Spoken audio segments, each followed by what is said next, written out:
बिस्मिल्लाहिर्रहमानिर्रहीम। Dear students, अस्सलाम वालेकुम। स्टूडेंट्स, आज लेक्चर नंबर 12 में हम रिमेनिंग पार्ट को परटर्बेशन थ्योरी के लिए स्टडी करेंगे।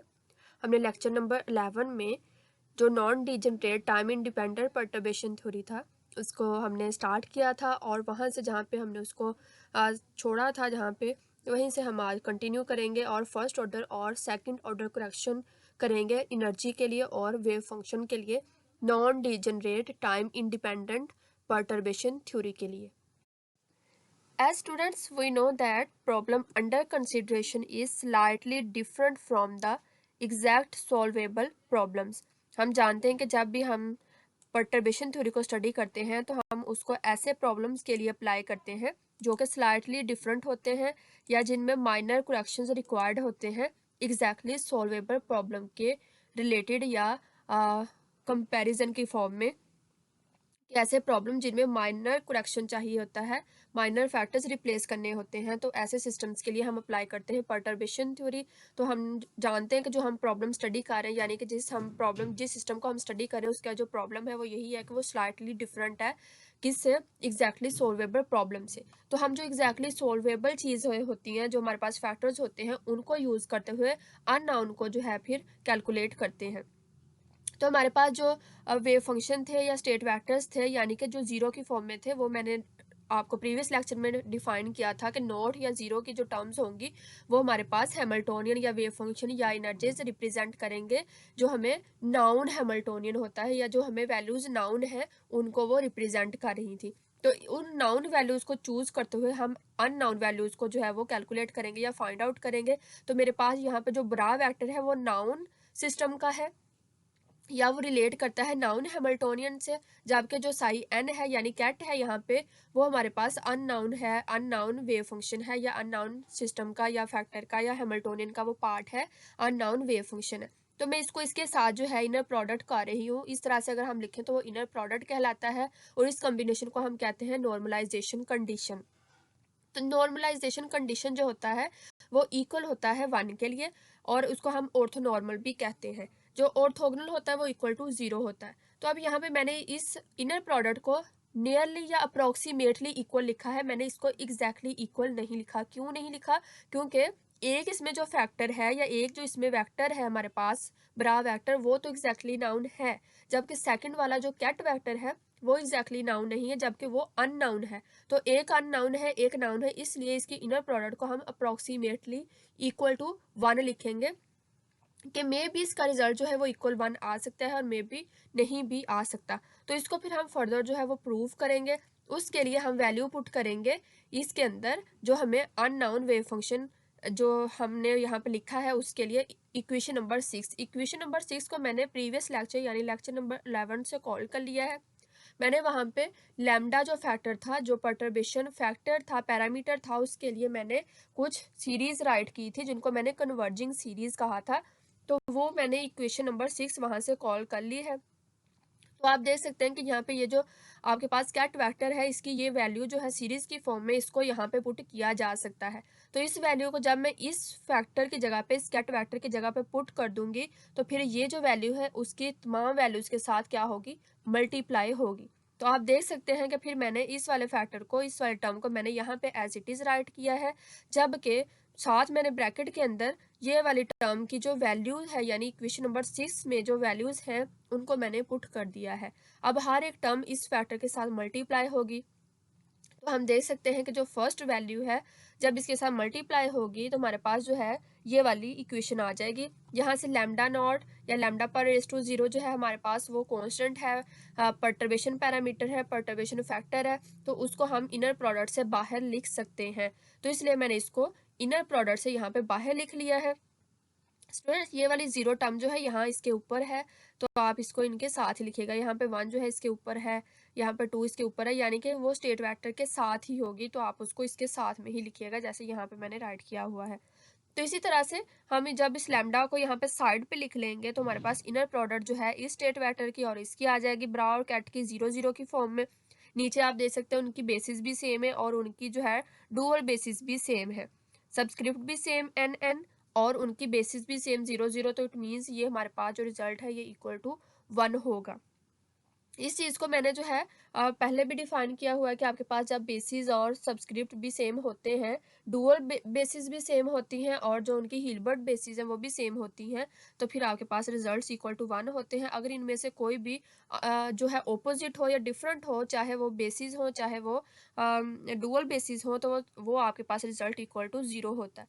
तो अब अगले फैक्टर में जब हम इस फैक्टर को फर्स्ट टर्म के साथ मल्टीप्लाई करते हैं तो यहाँ से लैम्डा 1 बाहर आ जाएगा और ये दोनों की फिर इनर प्रोडक्ट आ जाएगी 0 वाले की और यहाँ से फर्स्ट फैक्टर की इस तरह से।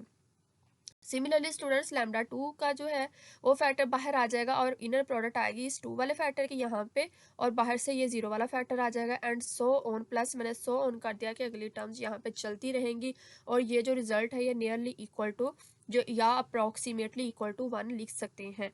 उसके बाद स्टूडेंट जब हम फर्दर देखते हैं इन तमाम टर्म्स को, तो अगर हम फर्स्ट टर्म की बात करते हैं तो आप देखिए फर्स्ट टर्म में किसी भी वैल्यू की पार्ट 0 हो तो वो आपके पास इक्वल टू 1 होता है, तो यहाँ से लैम्डा पर रेज टू 0 इक्वल टू 1 आ जाएगा, तो बाकी ये वाला जो फैक्टर है ये रह जाएगा इक्वल टू किसके 1 के, क्योंकि यहाँ पे आप देख सकते हैं कि दोनों टर्म्स बेसिस भी और उसकी डुअल बेसिस भी जो है वो सेम है, तो it means result will be equal to 1। तो हम जो है जहाँ जहाँ पे अब नेक्स्ट टर्म्स में हमारे पास इस तरह से एक्सप्रेशन आएंगे तो वो इक्वल टू होगा आपके पास 1। अब मैंने अप्रोक्सीमेटली इक्वल टू 1 नहीं लिखा, अब मैंने उसको एग्जैक्टली इक्वल टू 1 लिखा है कि ये वाली टर्म जो है वो एग्जैक्टली इक्वल टू 1 होगी।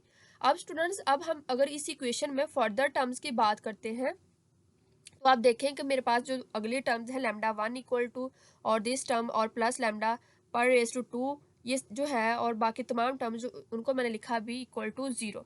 क्यों लिखा इक्वल टू 0? क्योंकि आप देखें कि अब जो है फॉर एग्जांपल हम इस फर्स्ट टर्म की बात करते हैं तो आप इसको जस्ट लाइक इस तरह से ट्रीट करें कि ये आपके पास अलजेब्रिक टर्म है और अलजेब्रिक टर्म में यूँ होता है कि आप जो है एक एक फैक्टर को अलग से इक्वल टू 0 पुट करते हैं या इक्वल टू 0 रख सकते हैं। तो यहाँ से लैम्डा तो अब इक्वल टू 0 नहीं होगा। क्यों नहीं होगा? क्योंकि वो परटर्बेशन पैरामीटर है या परटर्बेशन फैक्टर है, तो वो परटर्बेशन फैक्टर जो है वो इक्वल टू 0 नहीं हो सकता।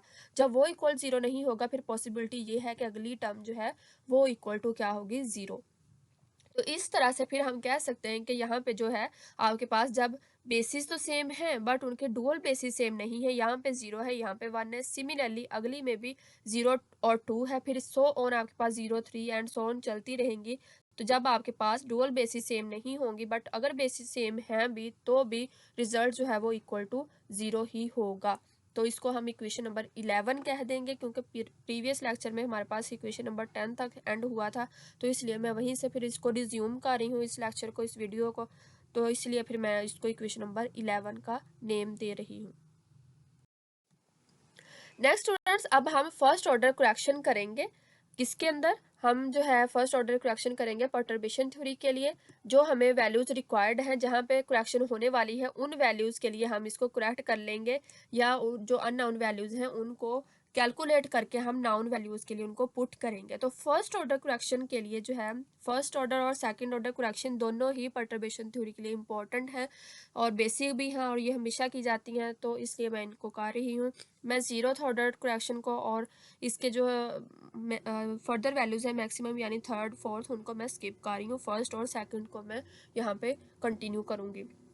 तो फर्स्ट ऑर्डर करेक्शन के लिए इक्वेशन नंबर 9 चाहिए होगा। तो फर्स्ट ऑर्डर करेक्शन जब हम एनर्जी में करते हैं तो हम E1 की जो है वैल्यू यानी E पर रेज टू 1 En की वैल्यू हम पर रेज टू 1 में कैलकुलेट करते हुए उसको पुट करते हैं जनरल वैल्यू En के लिए। तो उसके लिए फिर हम इक्वेशन नंबर 9 को एक ब्रा फैक्टर के साथ मल्टीप्लाई करेंगे। यहाँ पे आप देख सकते हैं मैंने ब्रा फैक्टर लिखा हुआ है या ब्रा जो है स्टेट वेक्टर लिखा हुआ है जो कि एग्जैक्टली सॉल्वेबल या एग्जैक्टली नाउन हैमिल्टोनियन से बिलोंग करता हुआ स्टेट फैक्टर है या स्टेट वेक्टर है।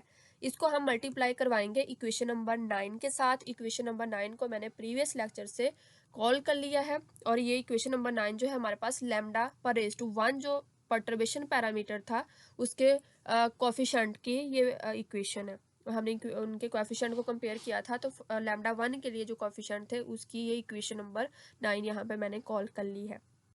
अब हम इस फैक्टर के साथ इस पूरी इक्वेशन को जब मल्टीप्लाई करवाएंगे तो हमारे पास रिजल्ट इस तरह से आ जाएगा। आप देख सकते हैं हर एक फैक्टर के साथ मैंने यहाँ पे इस ब्रा स्टेट वेक्टर को मल्टीप्लाई करवा दिया है। आप देख सकते हैं यहाँ पे हर एक टर्म के साथ ब्रा स्टेट फैक्टर या स्टेट वेक्टर आ जाएगा।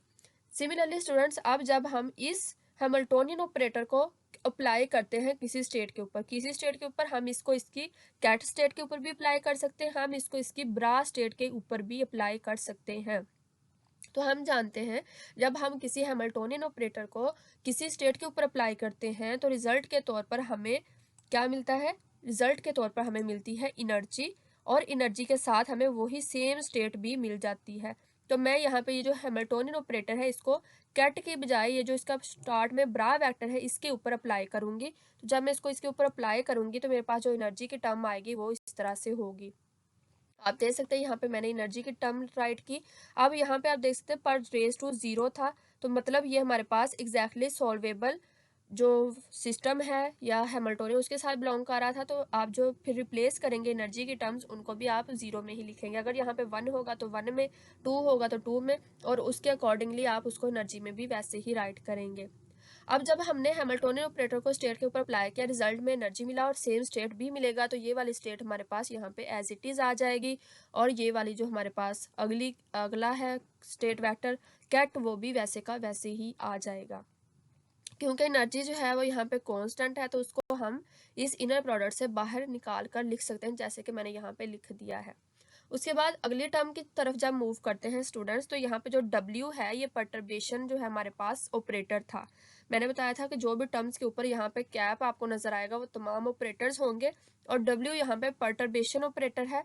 और ऑपरेटर कभी भी जो हमारे पास इनर प्रोडक्ट होता है उससे हम बाहर उसको राइट नहीं करते हैं, वो हमेशा इनर प्रोडक्ट के अंदर ही अगर हो तो उसके अंदर ही रहता है, उसको हम बाहर नहीं लिख सकते। जो कांस्टेंट वैल्यूज होती है, एनर्जी हो, लैम्डा हो, कुछ और हो, तो वो हम जो है इनर प्रोडक्ट से बाहर लिख सकते हैं। तो इसलिए W को हम प्रोडक्ट के अंदर ही लिखेंगे। इस टर्म को कुछ भी मैंने नहीं किया, इसको मैंने एज इट इज वैसे ही राइट कर लिया है।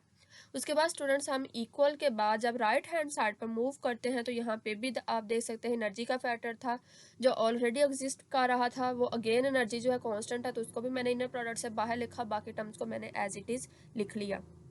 उसके बाद नेक्स्ट टर्म की तरफ जब मूव करते हैं तो यहाँ पे भी आप देख सकते हैं कि जो एनर्जी का फैक्टर था वो कांस्टेंट है, तो उसको भी मैंने इनर प्रोडक्ट से बाहर लिखा, और अगली दोनों टर्म्स को मैंने यहाँ पे वैसे के वैसे ही राइट कर लिया। नेक्स्ट स्टूडेंट्स जब हम इसको सॉल्व करेंगे तो हमारे पास जो रिजल्ट आएगा वो ये इस तरह से रिजल्ट आएगा। अब ये रिजल्ट किस तरह से आता है, क्योंकि अभी मैंने पिछली स्लाइड के ऊपर थोड़ी देर पहले ही कुछ टर्म्स और कुछ नोटेशंस आपको राइट करवाई, तो वहाँ पे हमने बताया कि जो जब हमारे पास अगर तो बेसिस सेम है बट उसकी डुअल बेसिस जो है या डुअल टर्म सेम नहीं है तो रिजल्ट विल बी इक्वल क्या होगा, इक्वल टू वो आपके पास 0 आएगा। तो इट मीन्स यहाँ पे जो हमारे पास फर्स्ट टर्म है इसकी वो इक्वल क्या हो जाएगी, 0। अब जो अगली टर्म है इसको हम कुछ कर नहीं सकते क्योंकि इसके अंदर जो है परटर्बेशन ऑपरेटर आ रहा है W के साथ, उसको मैंने वैसे ही राइट किया। उसके बाद राइट हैंड साइड पर जब मूव करते हैं तो यहाँ पे भी आप देखें कि जो फर्स्ट टर्म है तो इसमें भी यहाँ पे आप देख सकते हैं कि आपके पास जो बेसिस हैं वो तो सेम है बट जो डुअल बेसिस हैं वो सेम नहीं है, एक 0 में है एक 1 में है, तो इसका रिजल्ट भी आपके पास इक्वल टू क्या हो जाएगा, 0 हो जाएगा।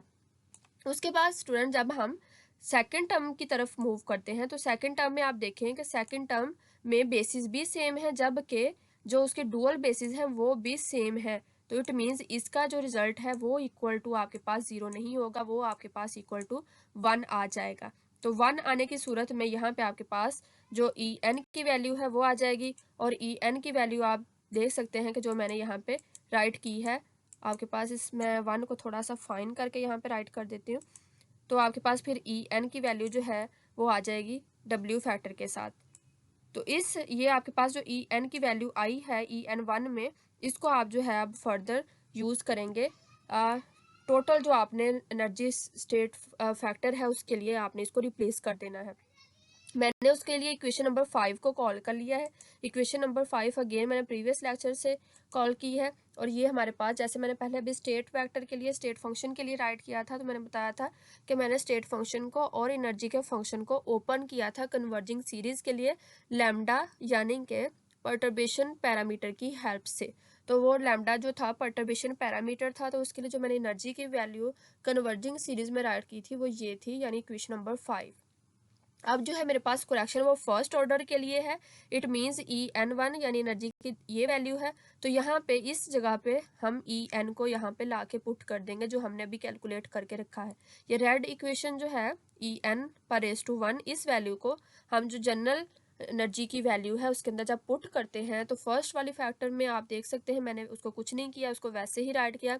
यहाँ से λ/1 आ जाएगा, 1 लिखे ना लिखे एक ही बात है, और En/1 की जगह पे मैंने वैल्यू पुट कर दी। उसके बाद स्टूडेंट्स आप लैम्डा और डब्ल्यू को भी रिप्लेस कर सकते हैं। कैसे करेंगे, क्योंकि हमने स्टार्ट में जब हमने परटर्बेशन थ्योरी स्टार्ट किया था तो मैंने बताया था कि जो आपके पास लैम्डा और जो डब्ल्यू होता है इनकी प्रोडक्ट वो इक्वल होती है एच पी के, यानी परटर्बेशन हैमिल्टोनियन के। लैम्डा और डब्ल्यू जो है वो इक्वल होगा किसके, एच पी के, यानी कि परटर्बेशन हैमिल्टोनियन के। तो आप इसको एच पी के साथ इस तरह से सबस्क्रिप्ट में पी और एच पी ऑपरेटर के साथ इस वैल्यू को जो है रिप्लेस कर देंगे इस इक्वेशन के अंदर। तो यहाँ तक स्टूडेंट ये हमारे पास होगी first order correction for energy. Next students अब हम जो है फर्स्ट ऑर्डर करेक्शन करेंगे वेव या स्टेट फैक्टर के लिए, जो कि यहाँ पे आपको नज़र आ रहा है। मैंने यहाँ पे लिख दिया है स्टेट फैक्टर के लिए कि हमने इसके अंदर जो है इसमें करेक्शन करनी है। तो करेक्शन करेंगे जब हम, तो सबसे पहले हमें जो है अनपर्टर्ब्ड सिस्टम का कैट वेक्टर चाहिए होगा, जो कि हमारे पास पर रेज़ टू 0 के फॉर्म में होगा। मैंने पहले भी बताया कि परटर्ब्ड जो हमारे पास अनपर्टर्ब्ड सिस्टम है या एग्जैक्टली नाउन जो हमारे पास सिस्टम है उसमें जो फैक्टर्स हैं या पैरामीटर्स हैं वो पर रेज़ टू 0 या सबस्क्रिप्ट में 0 या नोट के साथ जो है रिप्रेजेंट किए जा रहे हैं। तो इसको मैंने यूज़ कर लिया है, इसको यूज़ करूँगी और इसको मैं एक्सपेंड करूँगी किसके लिए, जो है मुझे नाउन अननाउन वैल्यूज़ के लिए, जो मेरे पास ये एक दूसरे वाला कैट है। इसके लिए जब मैं इसको यूज़ करूँगी तो फिर मैं इसको ओपन करूँगी बेसिस के अंदर। तो बेसिस के अंदर स्टूडेंट्स ओपन करने का मैं आपको पहले भी मेथड बताया हुआ है कि आप बेसिस को इस तरह से राइट कर सकते हैं। अब आप देख सकते हैं कि ये मेरे पास अननाउन था, अननाउन फैक्टर था 1 के साथ जो है, और ये जो 0 के साथ है वो नाउन फैक्टर है या एग्जैक्टली सॉल्वेबल सिस्टम का वो स्टेट वेक्टर है। तो उसके लिए मुझे ये इसको जो है ओपन करना या फाइंड आउट करना था, तो उसी में ही मैं बेसिस को ओपन करूँगी।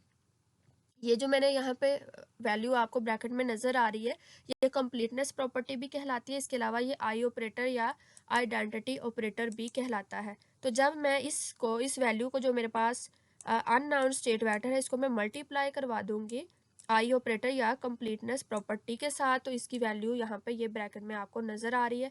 तो इस वैल्यू को मैंने यहाँ पे पुट कर दिया है।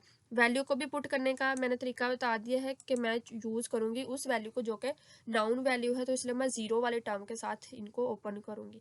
एन जो है पहले से मैं चूज़ कर रही हूँ, तो इसलिए मैं अब जो अगली वैल्यू लिखूँगी यानी कंप्लीटनेस प्रॉपर्टी की उसको मैंने एम के साथ लिखा है। आप चाहे के साथ, स्मॉल एल के साथ, किसी और टर्म के साथ भी लिख सकते हैं। अब स्टूडेंट्स यहाँ पे मैंने लिखा है M not equal to N. इसके लिए मैंने ये इसलिए लिखा है क्योंकि जो मैंने इसको ओपन किया है या इसको मैंने एक्सपेंड किया है इस स्टेट वेक्टर को, उसको मैंने जो है बेसिस चूज़ की वो हमारे पास ऑर्थोनॉर्मल और कंप्लीट बेसिस है, जबकि वो डिस्क्रीट नहीं है। अगर तो m इक्वल टू n होता तो हमारे पास ये डिस्क्रीट भी होती, बट फिलहाल हमारे पास जो बेसिस है वो कंप्लीट एंड ऑर्थोनॉर्मल है, वो डिस्क्रीट नहीं है। तो इसको जब फर्दर सॉल्व करते हैं तो आप देख सकते हैं कि यहाँ पे ये दोनों की इनर प्रोडक्ट हो रही है। इन दोनों टर्म्स को मैंने यहाँ पे इस तरह से कंबाइन लिख दिया इनर प्रोडक्ट की फॉर्म में। ये वाला फैक्टर अकेला ही था, इसको वैसे ही राइट कर लिया और बाकी टर्म्स भी एज इट इज़, और इसको इक्वेशन नंबर 12 का नेम दे दिया। अब ये जो टर्म्स है इनका करने का क्या मकसद था, क्या रीज़न था, क्योंकि ये वैल्यू यूज़ होने वाली है, यहाँ पे हम एक वैल्यू पुट कर सकते हैं तो वो यूज़ होगी, तो इसलिए इसको पहले से मैंने सॉल्व करके रख लिया, इक्वेशन नंबर 12 का नेम दे दिया है। अब हम मूव करेंगे वेव या स्टेट फंक्शन की फर्स्ट ऑर्डर करेक्शन की तरफ। तो स्टूडेंट जब हम फर्स्ट ऑर्डर करेक्शन करेंगे तो पहले हमने इक्वेशन नंबर 9 को मल्टीप्लाई किया था एक ब्रा वेक्टर n के साथ। अब हम ब्रा वेक्टर को m के साथ जो है इस टर्म को सबस्क्रिप्ट में m के साथ मैं मल्टीप्लाई करूँगी उसी इक्वेशन नंबर 9 को। तो इक्वेशन नंबर 9 को अगेन कॉल कर लिया। इक्वेशन नंबर 9 को अब हर एक टर्म को हम इस फैक्टर के साथ करेंगे मल्टीप्लाई।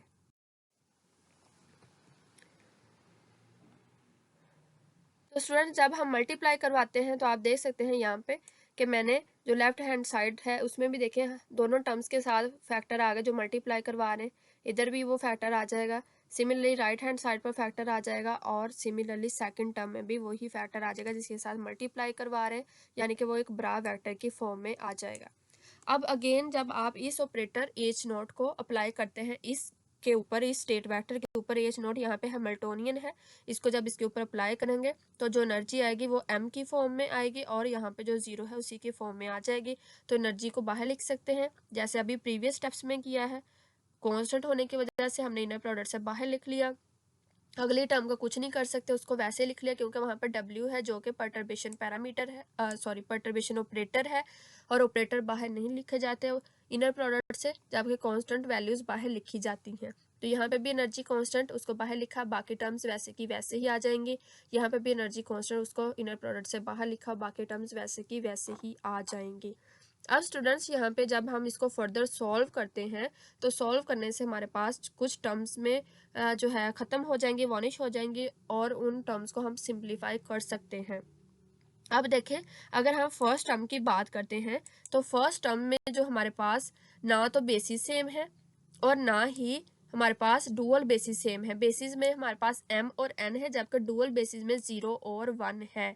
तो इट मीन्स ये रिजल्ट हम इक्वल टू 0 और ना ही इक्वल टू 1 नहीं कर सकते। अगर दोनों सेम हो, बेसिस भी और डुअल बेसिस भी, तो रिजल्ट इक्वल टू 1 होगा।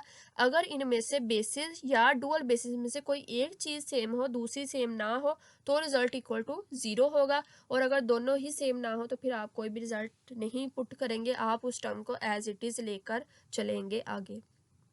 उसके बाद अगली टर्म की तरफ जब देखते हैं तो वहाँ पे भी हमारे पास W है और साथ में टर्म्स जो है वो वैसे की वैसे ही लिखी जाएंगी। तो उसको मैंने इस वाले फैक्टर को भी मैंने यहाँ पे वैसे के वैसे ही उतार लिया है या राइट कर लिया। सिमिलरली स्टूडेंट्स जब हम राइट हैंड साइड वाले फैक्टर की तरफ मूव करते हैं तो यहाँ पे भी आप देख सकते हैं कि आपके पास जो फर्स्ट टर्म है इसमें भी जो बेसिस है m और n वो भी ऑपोजिट और जो डुअल बेसिस 0 और 1 वो भी एक दूसरे के ऑपोजिट, तो ये भी रिजल्ट इक्वल टू 0 नहीं होगा। जबकि जब अगले टर्म की तरफ मूव करते हैं एनर्जी 1 वाली वैल्यू के साथ तो यहाँ पे आपके पास जो बेसिस हैं वो ऑपोजिट हैं जबकि जो डुअल बेसिस हैं वो सेम हैं। इट मीन्स कि ये वाला जो रिजल्ट है आपके पास ये इक्वल हो सकता है किसके, 0 के, क्योंकि अगर एक भी चीज़ बेसिस या डुअल बेसिस इक्वल सेम है तो result will be equal to 0। तो इट मीन्स यहाँ पे आप जो है इस टर्म को जब 0 कर देंगे तो फिर बाकी रिजल्ट आपके पास जो इक्वेशन आपको नज़र आ रही है इस तरह से आ जाएगा। उस फैक्टर में या इस इक्वेशन में मैंने ये जो राइट हैंड साइड वाला फैक्टर था इसके 0 होने के बाद जब ये फैक्टर बच जाएगा तो उसको मैंने इक्वल के इधर मूव किया है, इसलिए यहाँ पे माइनस का साइन आ गया है और इधर फिर मैंने इक्वल टू इसको 0 लिख दिया है। अब स्टूडेंट्स आप इक्वेशन यानी इस माइनस वाले टर्म को और इस वाले टर्म को कंबाइन कर सकते हैं, क्योंकि इनके जो आपके पास साथ में फैक्टर है inner product of these ket और ब्रा आर सेम, क्योंकि यहाँ पे 0 1 m और n, सिमिलरली यहाँ पे 0 और 1 m एंड n, तो ये कॉमन लेकर आप इन दोनों को जब कंबाइन करते हैं टर्म्स को, फर्स्ट और थर्ड टर्म को, तो आपके पास इस तरह से रिजल्ट आ जाएगा। देख सकते हैं मैंने इन फैक्टर को कॉमन ले लिया है और इन दोनों को कंबाइन किया तो फर्स्ट टर्म पॉजिटिव में और सेकंड टर्म माइनस में, तो उसको राइट कर लिया। जबकि हमारे पास जो W ऑपरेटर वाली वैल्यू है उसको मैंने एज इट इज़ ही राइट कर लिया है। अब स्टूडेंट्स हम इस W वाली जो वैल्यू है इसको फिर अगेन इक्वल टू जो हमारे पास 0 है उस साइड पर जब मूव करेंगे तो ये माइनस में आ जाएगी टर्म, तो इसलिए मैंने यहाँ पे अब इसको माइनस में लिखा क्योंकि मैंने अगेन इसको इक्वल की दूसरी साइड पर मूव कर लिया है और इधर वाले टर्म को वैसे ही रहने दिया। अब यहाँ पे देखें ये वाली वैल्यू जो है इसके साथ मल्टीप्लाई हो रही है तो इसको उधर ले जाकर हम डिवाइड कर सकते हैं। तो ये जो इधर वैल्यू मल्टीप्लाई हो रही थी मैंने उधर इसको जब मूव किया तो ये उधर जाकर डिवाइड हो गई। यहाँ पे माइनस का साइन था, इस माइनस के साइन को मैंने यहाँ पे यूज़ किया है। जब इस माइनस के साइन को इस वाले टर्म में यूज़ करते हैं तो ये वाली टर्म जो है हमारे पास माइनस में ये प्लस में हो जाएगी, ये प्लस में ये माइनस में, तो इसलिए मैंने एन वाले फैक्टर को यहाँ पे पहले लिख लिया है और एम वाले फैक्टर को यहाँ पे बाद में लिख लिया है। तो इस तरह से ये हमारे पास आ जाती है इक्वेशन नंबर 13। अब मैंने अभी प्रीवियसली जो हमारे पास स्लाइड थी उसमें मैंने इसका रिजल्ट जो है डिडक्ट करके रखा था, तो उसकी जगह पे हम जो है इसको पुट कर देंगे इस इक्वेशन नंबर 13 को जहाँ पे ये फैक्टर है उसमें। नेक्स्ट स्टूडेंट्स हम इक्वेशन नंबर 13 को इक्वेशन नंबर जो 12 है उसके अंदर पुट कर देंगे। तो मैं 13 और 12 दोनों इक्वेशंस को यहाँ पे कॉल कर लेती हूँ। तो हमारे पास आप देख सकते हैं कि इक्वेशन नंबर 13 और 12 दोनों नज़र आ रही हैं। तो जो 13 है इसको मैं पुट करूँगी 12 में, कहाँ पे, इस जगह पे आप देख सकते हैं। यहाँ पे ये जो इनर प्रोडक्ट है ना, इसमें ये वाली वैल्यू आप जो है इधर पुट कर सकते हैं। तो ये वैल्यू जब आप इधर पुट करेंगे, यानी 13 को आप 12 के अंदर पुट करेंगे, तो आपके पास रिजल्ट जो है वो कुछ इस तरह से आ जाएगा। आप देखें यहाँ पे 12 इक्वेशन में ये वाली जो समीशन है और ये टर्म इधर वैसे की वैसे ही, और इस जगह पे जब ये वैल्यू पुट करते हैं तो आपके पास ये रिजल्ट इस तरह से आ जाएगा। अब अगेन इस रिजल्ट को इस समीशन के साथ लिखा जा सकता है और इस वाले फैक्टर को इधर साइड पे भी लिख सकते हैं। तो आप चाहें तो इसको रीअरेंज कर लें या चाहे तो इसी तरह से लिख सकते हैं। तो अब जो ये हमारे पास स्टेट फंक्शन आया है 1 की फॉर्म में, ये हमारे पास फर्स्ट ऑर्डर या कुरेक्शन फैक्टर कहलाएगा, जो आपने कुरेक्शन करने के बाद कैलकुलेट किया है। इसको आप जो है ओरिजिनल जो वैल्यू है आपके पास इक्वेशन नंबर 6 वेव फंक्शन वाली, उसमें पुट कर देंगे। तो इक्वेशन नंबर 6 आपको नज़र आ रही है, फर्स्ट ऑर्डर कुरेक्शन है, यानी कि लैम्डा 1 वाली वैल्यू के साथ यहाँ पे ये वैल्यू जो आपने कैलकुलेट करके रखी है इसको यहाँ पे पुट कर देंगे। तो जब पुट करते हैं तो आपके पास जो वैल्यू आएगी वो इस तरह से आप देख सकते हैं। ये आपके पास वैल्यू आ जाएगी फर्स्ट ऑर्डर कुरेक्शन, किसके लिए, वेव फंक्शन के लिए। अगेन यहाँ पे लैम्डा को इस डब्ल्यू के साथ जब आप राइट करेंगे तो यहाँ पे आप इसको रिप्लेस कर देंगे एच पी के साथ। एच पी मतलब हमारे पास जो है परटर्ब्ड सिस्टम का हैमिल्टोनियन। तो आपके पास ये जो टोटल अब रिजल्ट नज़र आ रहा है आपको, ये वैल्यू आपके पास कहलाती है first order correction in wave function. तो यहाँ पे आप देख सकते हैं स्टूडेंट, जीरो तो ऑर्डर वाले फंक्शन को मैंने वैसे ही राइट किया है, जबकि फर्स्ट ऑर्डर वाले में मैंने इस लैम्डा और डब्ल्यू को कंबाइन करके एच पी, बाकी ये वाली टर्म को वैसे ही, और यहाँ पे ये जो था आपके पास फैक्टर, ये सिंपली आ रहा था, किसी के साथ मल्टीप्लाई नहीं हो रहा था, इसको इधर साइड पर लिख लिया है मैंने। तो ये फर्स्ट ऑर्डर कुरेक्शन तक था, इसलिए अगली टर्म्स राइट नहीं की, तो यहाँ तक ही मैंने राइट कर दिया, और ये आपके पास कहलाता है first order correction in wave function.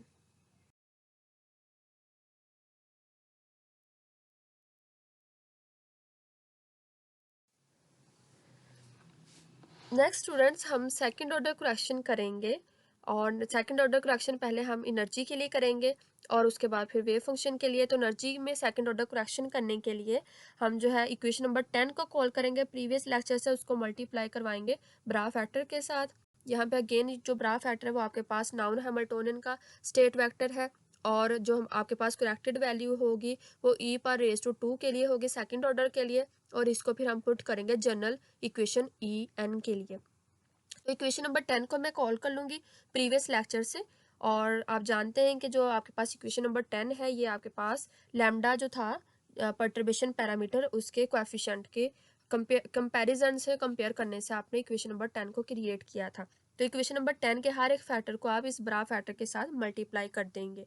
तो जब इक्वेशन नंबर 10 को आप मल्टीप्लाई करवाते हैं तो आप देखेंगे फर्स्ट टर्म में एच नॉट वाले फैक्टर के साथ यहाँ पे ब्रा फैक्टर आ जाएगा, अगला जो फैक्टर है डब्ल्यू वाला वहाँ पे ब्रा फैक्टर आ जाएगा। उसके बाद इक्वल टू, इक्वल का साइन यहाँ पे मूव हो गया क्योंकि इक्वेशन लेंथी हो रही थी, तो आप साथ में ही राइट करेंगे। ये इक्वल के बाद फिर यहाँ पे इस टर्म के साथ जब ब्रा फैक्टर आएगा तो वो इधर आ जाएगा, और बाकी टर्म सेम। सिमिलरली जो सेकेंड टर्म है इधर ब्रा फैक्टर आएगा जो कि यहाँ आ गया है, और सिमिलरली जो थर्ड टर्म है उसके साथ जब ब्रा फैक्टर आएगा तो वो इधर आ जाएगा, जैसे कि आपको इधर इस इक्वेशन में नज़र आ रहा है। तो ये इक्वेशन जो है आपके पास इस ब्रा स्टेट वेक्टर को इक्वेशन नंबर 10 से मल्टीप्लाई करने से डिडक्ट हुई है या क्रिएट हुई है। अब अगेन क्रिएट करने के बाद आप देखते हैं जब ये हैमिल्टोनियन ऑपरेटर अप्लाई होता है स्टेट के ऊपर तो एनर्जी मिल जाती है 0 और n की फॉर्म में, जो आपके पास इस तरह से एनर्जी आ जाएगी, और बाकी जो दोनों टर्म्स हैं वो वैसे ही इनर प्रोडक्ट की फॉर्म में आ जाएंगी। अगली टर्म को कुछ कर नहीं सकते, डब्ल्यू है, यानी डब्ल्यू हमारे पास पर्टर्बेशन ऑपरेटर है, ऑपरेटर वाली वैल्यू वैसे की वैसे ही हमने यहाँ पे राइट कर ली है। उसके बाद इक्वल के दूसरी साइड पर देखेंगे जब यहाँ से भी एनर्जी बाहर आ जाएगी जो कि यहाँ पे आ गई है आपके पास। सिमिलरली जो इनर प्रोडक्ट ऑफ दिस और दिस फैक्टर है ये आपके पास वैसे ही इधर आ जाएगा। इसका जो इधर आपके पास इनर प्रोडक्ट की जो सिंबल है वो यहाँ पे मूव हो गया है। इस इक्वल को आप जो है ग्रेटर देन जो ऑपरेटर है इसको आप इसके साथ में ही इधर इस तरह से राइट करेंगे इनर प्रोडक्ट के लिए। उसके बाद फिर प्लस अगली टर्म जो है जगह कम होने की वजह से नीचे मूव कर गई है तो उसको इधर मैंने राइट किया फिर।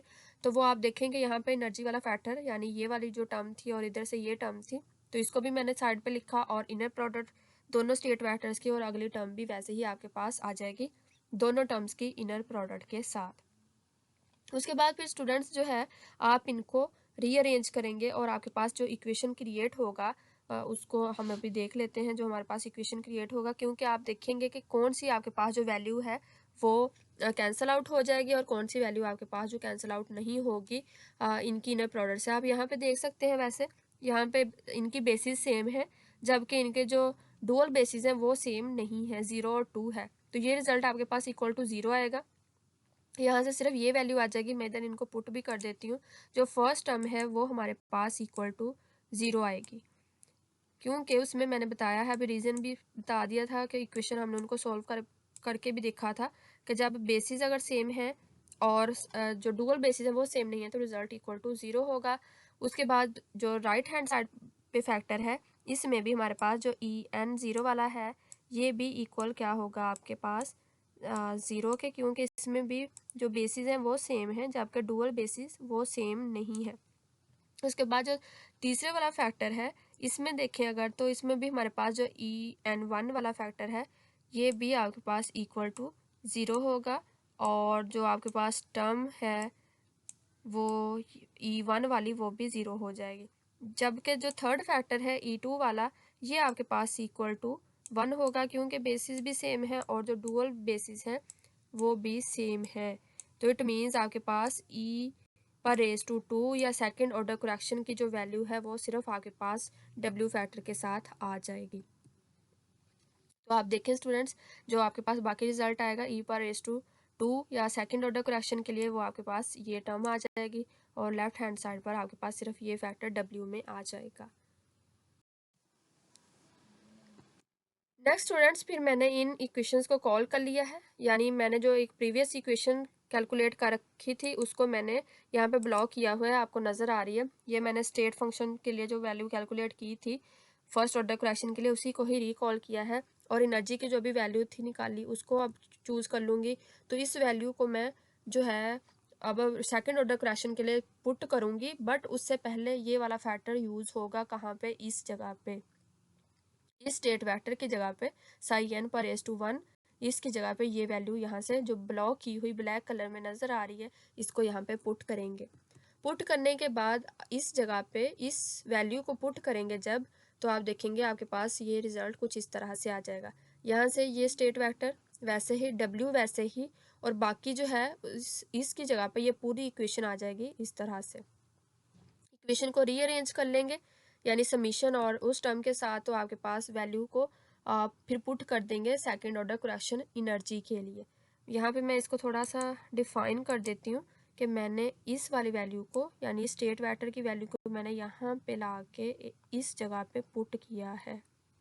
इस जगह पुट करने से फिर आप जो है समीशन को साइड पे लिख लेंगे, इस वाले समीशन को आप इधर साइड पे कर लें और बाकी जो है दोनों टर्म्स को जब कंबाइन करेंगे तो आप देखेंगे कि आपके पास ऊपर वाले दोनों फैक्टर जो हैं वो सेम हो जाएंगे, यानी यहाँ पे n पर रेज टू 0, m पर रेज टू 0, इधर m पर रेज टू 0 और n पर रेज टू 0 और W दोनों के दरमियान में आ रहा है तो ये आपके पास स्क्वायर टर्म हो जाएगी, यानी दो टर्म्स मल्टीप्लाई हो रही हैं तो उनका स्क्वायर आ जाएगा और फिर ये नीचे वाली टर्म के साथ आप इसको स्क्वायर में लिखेंगे। फिर इसको आप पुट करेंगे जनरल इक्वेशन जो आपके पास एनर्जी की है इक्वेशन नंबर 5 उसके अंदर।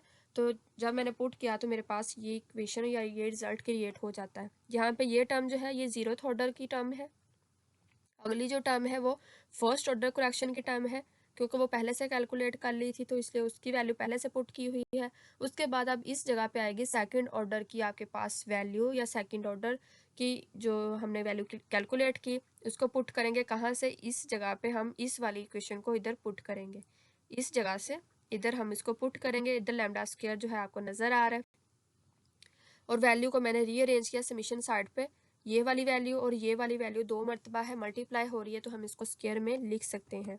तो स्क्वायर में लिखा उसके बाद स्टूडेंट्स फिर स्क्वायर में लिखने के बाद लैम्डा और W इक्वल टू होता है HP, क्योंकि लैम्डा स्क्वायर है और इसका भी स्क्वायर है तो दोनों कंबाइन हो जाएंगी टर्म्स, लैम्डा और W स्क्वायर इक्वल टू होगा HP के। तो इस तरह से ये आपके पास इक्वेशन जो है ये रिप्रेजेंट कर रही है सेकंड ऑर्डर करेक्शन को इन energy, second order correction in energy. तो इस तरह से स्टूडेंट्स जो है नेक्स्ट आपने वेव फंक्शन के लिए, स्टेट फंक्शन के लिए सेकंड ऑर्डर करेक्शन खुद करनी है और मुझे बताइएगा कि फिर आपने जो है क्या रिजल्ट कैलकुलेट किए। यहाँ तक कोई भी प्रॉब्लम हो मेरे से ज़रूर डिस्कस कीजिएगा। ये लेक्चर आज यहाँ तक ही है और कोई भी प्रॉब्लम हो डिस्कस कर लीजिएगा। थैंक यू एंड अल्लाह हाफिज़।